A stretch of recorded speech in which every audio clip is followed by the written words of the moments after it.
Yo, what's up? I'm here on the beautiful island of Santorini here in Greece right now, in the gorgeous city of Fira, here today to talk about personal responsibility, accountability, and how to improve that from wherever you're at to live the more emotional reality that you want to live. Basically, how to become your own superhero, because my personal belief is that personal responsibility and being able to take that accountability is, in a way, a superpower, especially in today's world, which is why I want to bring this up. I feel like a lot of people, especially my own peers, are not doing that. Number one is ask yourself, in any situation, this could be good or bad, is in what ways did I contribute to the situation that I'm in? It could be you did really well on a test. Obviously, good things have happened and you contributed yourself. It contributed to doing well on the test. Maybe somebody broke up with you. It takes two to tango. There's a reason. Now, we'll get to this next part. That may not be your fault, but we'll get to that. It's a car accident. Obviously, it takes two to tango. If you take two objects, you take one object that's floating in space, it can't collide with another object unless that other object exists. So that's something to think about too. It takes two objects or two things to interact. In what ways, what things did you do to get yourself in that situation? For example, for the test, it's not the reason why you did well in the test, but for starters, one of the contributing factors is that you showed up. That's number one. Another one is say you're in a tough relationship or something like that, and one of those could be you went into one. Maybe you went into one that was too early. Maybe that's something that you have to assess in yourself. I can't say that for you. But there's all sorts of things. It takes two to tango. You can't just have problems. You can in yourself, but it's always in reaction to something that comes in or around you.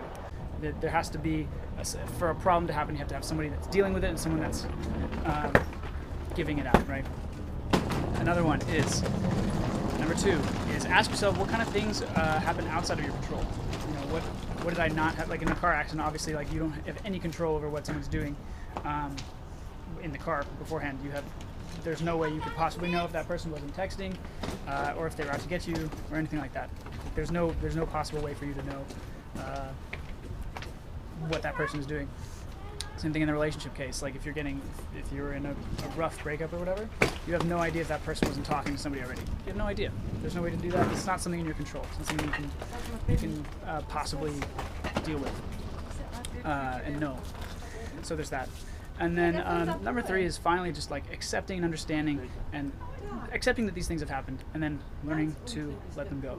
Learning to differentiate between things that you can control and things that you can't control is extremely important in releasing sort of that tension that I notice that people get often when you talk about taking responsibility. Oh, maybe you should take responsibility for that. Oh no, I don't want to do that. Why? Because then they might be responsible.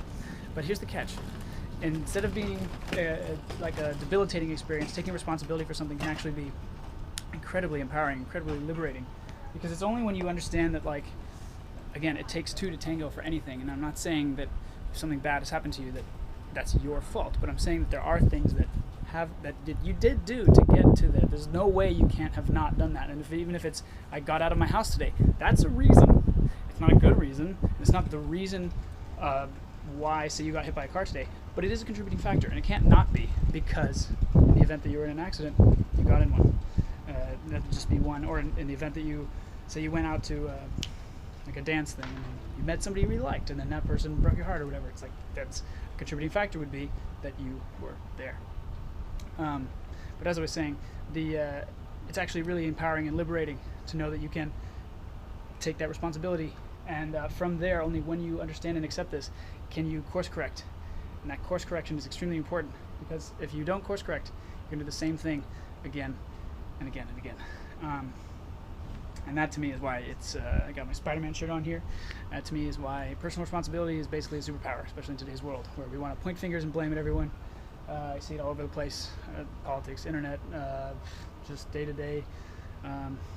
Just road rage. That's basically what that is. It's okay, well, maybe are you also going fast?